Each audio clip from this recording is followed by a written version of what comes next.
What is going on, ladies and gentlemen? It's Toby once again from Racing Games, and today we're going to be taking a look at the 5 worst racing games of 2021. Now, 2021 had a lot of major games delayed and pushed back into 2022 and beyond. That meant that some of the racing games that have been released have been rushed. There have been some great games this year, but also some really poor ones. You have to take the rough with the smooth, as they say. Here are 5 games we think you should definitely avoid at all costs.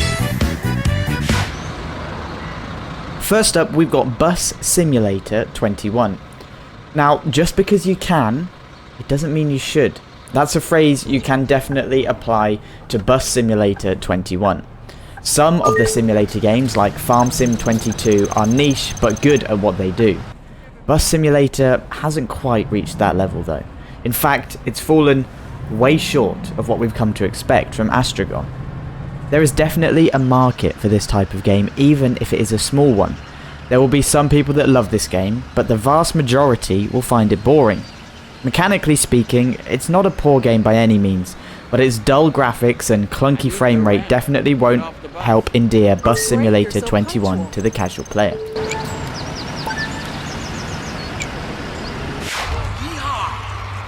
Next up, we've got Street Outlaws 2 Winner Takes All.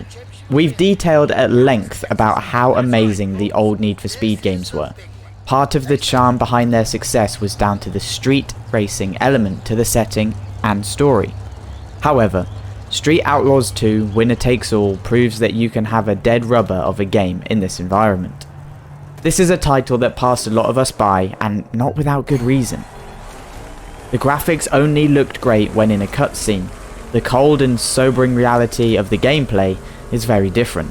Despite being available for PlayStation 5, Street Outlaws 2 looks worse than some PS3 games.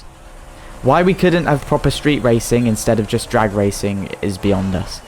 And let's not even get started on the voice acting you'll be hearing through the repetitive story mode.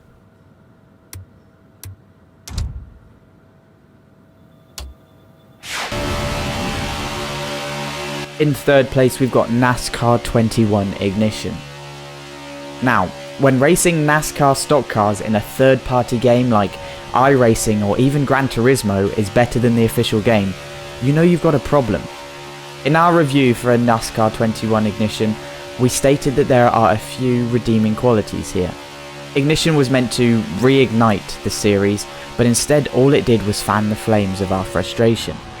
To its credit, when you're in the mid-pack and dicing at over 200 miles an hour, this isn't a terrible game.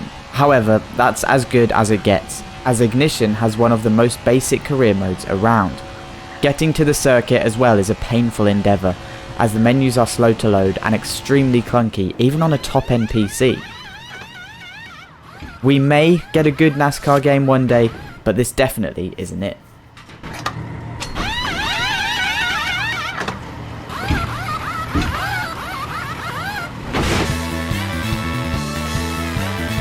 Now, coming in at number 2 is Gensou Skydrift. Every Japanese arcade racer wants to be Mario Kart, but inevitably all fall short. Gensou Skydrift though falls flat on its face. Despite being a title available on PS5, the graphics are dull and really wouldn't look out of place on a Nintendo Wii. There's a decent variety of circuits on offer, but they're all lackluster and ones the average gamer could design if given an hour or two. Power-ups are a thing, but you don't pick them up, you accrue them through driving and drifting. As for the drifting itself, it's nothing to write home about either. The single player mode is also one of the most basic you can find. If you hadn't heard of Gensou before, don't go chasing after it.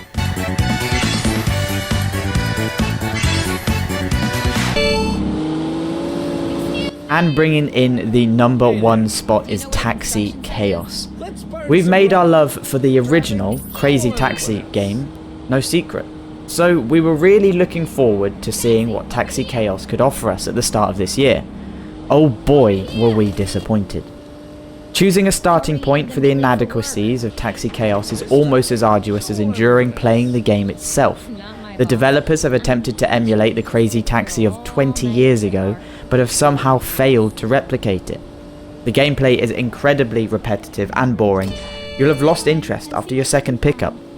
The graphics aren't terrible, but the map is a lazily designed one. To make up for the lack of a proper soundtrack, the devs have attempted to fill the void with dialogue. Unsurprisingly, that didn't work, and Taxi Chaos has almost no replay value. Don't you just play with imaginary money all day? I'm Alex Hayden of him. So those are our 5 worst racing games of 2021. Do you agree with our list? Is there a game on our list that maybe you enjoyed? If so, let us know down in the comments and what game you would put in its place. For now, I've been Toby for Racing Games, and I'll catch you in the next one.